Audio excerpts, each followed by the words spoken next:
Good morning mga ka-business namin minamahal. Isang mapagpalang araw sa atin mga ka-business. Panibagong araw, panibagong pag-asa. Siyempre, meron tayong trabaho ngayon. Yan, kasama ko yung napaka-kisig, napaka-pogi kong bayaw. Oy, good morning po mga ka-business. Yes, yun, ito yung sinasabi ko sa inyo mga ka-business. Kung maalala nyo, nung sumideline ako mag-drive sa kanyang pinsan, yung isang diabetic patient na dinala ko sa GBL. At meron kasunod, ito ngayon. So, kami ni Bayaw, saan ba ang magiging biyahe natin yaw? Manila tayo, Manila. Manila. So, ano ang mga binabiyahe natin? Magde-deliver tayo ng mga textbook Textbook. from DepEd. Sa DepEd DepEd po. tayo ngayon, DepEd. Yes, DepEd po ang aming ano ngayon. Ay mga ka-business oh. DepEd. Yon, DepEd. Ay, iba na yung ano, kalidad ni Kagwang Estong. So DepEd na po siya ngayon. DepEd na tayo. Siyempre, papasalamat ako sa akin napakabait at napakasipag na bayaw dahil sa lahat ng sideline talagang ano, ginagawa niya ng paraan na may pagkaroon ako ng sideline. 'Di ba? Kaya iba talaga. Kayo na magkaroon ng bayaw. Nakatulad ng aking bayaw, siyempre si Ray. Nakakataba ng puso, baka takain ako. Nakakataba ng pusod. So ngayon, saan tayo unang stop natin? Bulihan po na tayo, Bulihan Bustos. Bustos Bulacan.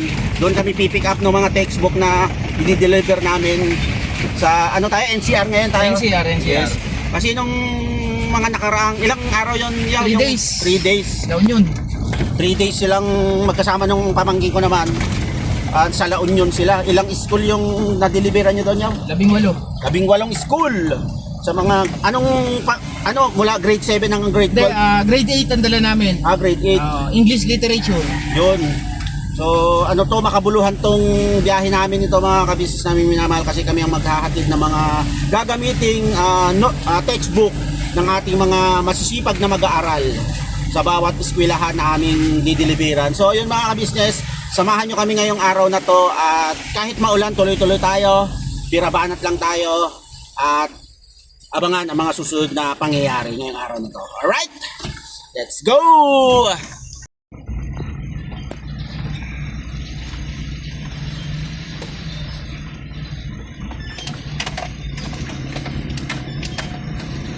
Yun no.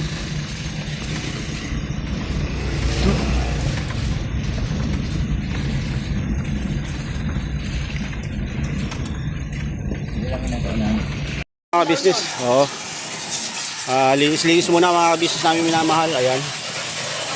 Alright. Tanggalin nila yung mga putik sa gulong, sa ilalim.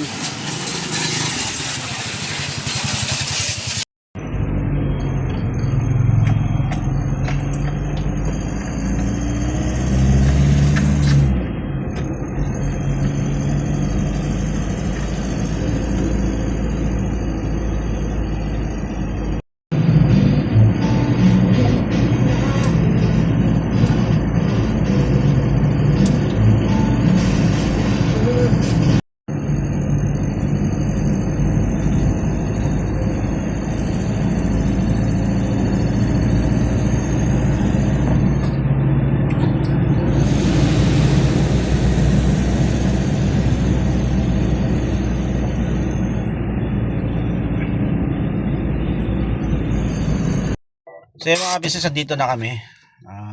Hindi ko alam kung pwedeng mag-video-video sa lobby, kaya dito na lang muna ako sasakyan ng video. Bawal mag-video-video, kaya mamaya update ko na lang kayo pag nakargahan na po kami at nasa biyahe na kami. So ano muna kami, almusal muna kami ni Bayaw, kapi-kapi ganun. Alright business, maaga kami dumating ni Bayaw dito, kaya una kami sa pila, una kami makakargahan ng mga libro. First time kong sumama dito, kaya napaka tawag dito, ganado ngayon kasi naganda ng mga trabahong may bibigay sa akin ni Bayaw. Nakaraan nga nag-drive ako, kumita tayo ng maganda-ganda doon sa pinag-drive natin ngayon dito.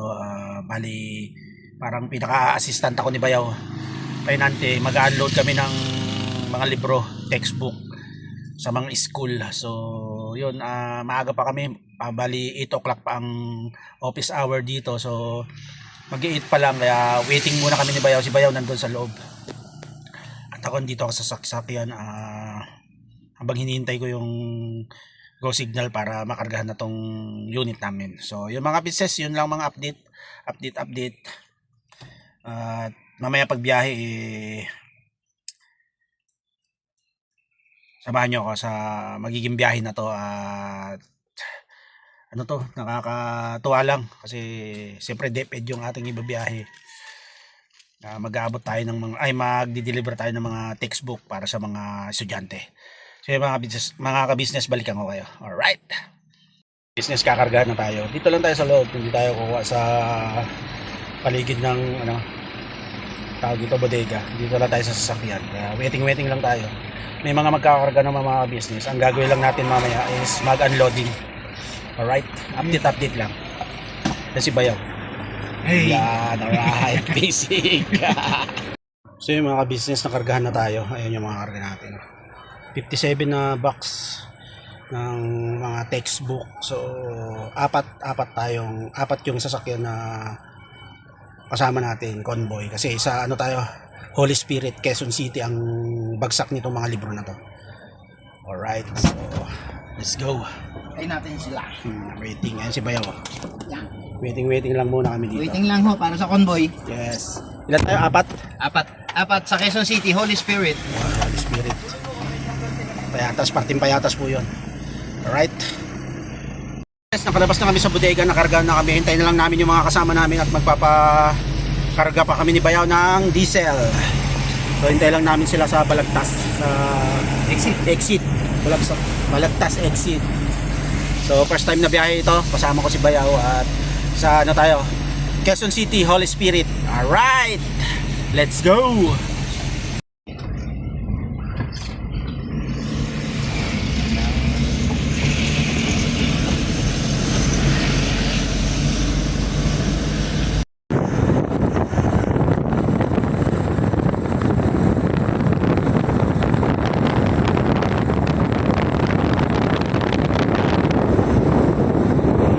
Mga business, suminto lang kami saglit. Hintayin namin yung convoy namin.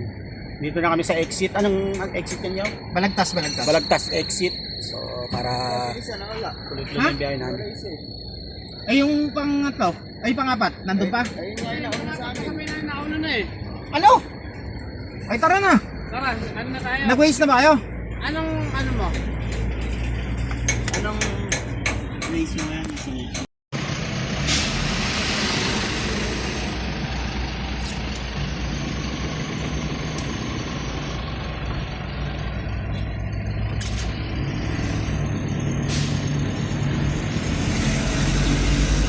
Balagtas exit, mga kabisnes namin minamahal. See you Manila. Holy Spirit, Quezon City. Alright.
Kabisyo, masakit isipin na ang mga tao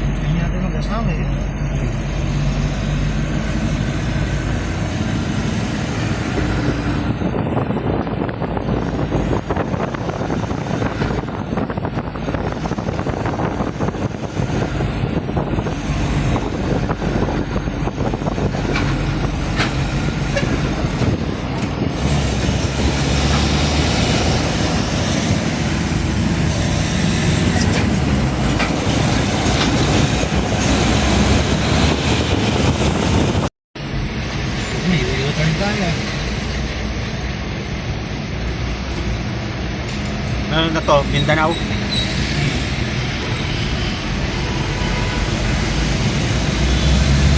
Ito na mga opinion tayo mga business.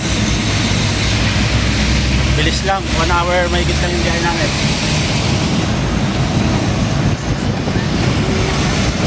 Kung ano.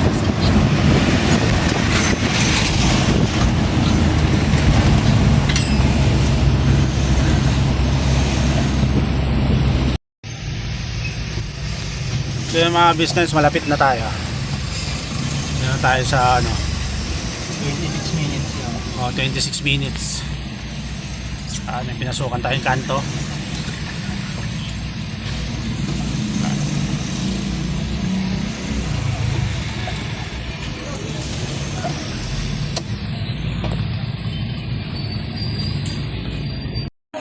So yung mga business, andito na kami. Yan, 4 na L3. May kanya-kanyang laman na ano yan. Ayan si Bayaw, oh. So, tayo natin. Yan. Tayo natin na makapagbaba tayo. So, John Yawana Elementary School. Sa Holy Spirit, Quezon City po tayo. Medyo mahirap yung ano, daan. Huling ano na to, huling 5 karton. Bali, 4 na L3 yung in-unloading namin. Siguro mahigit 300 plus na karton. So, yan po yung huli. Ito yung sasakyan namin ni Bayaw. Alright. Pauwi na tayo. Tapos na yung ating unang delivery. Lunes naman ulit. Yaw. Oo, Lunes naman. project done. Oo. Load. Ganun-ganun lang mga kabisnes namin minamahal. 4 na L3 ang na-unload namin. Alright, tapos na ang isang araw. Woohoo!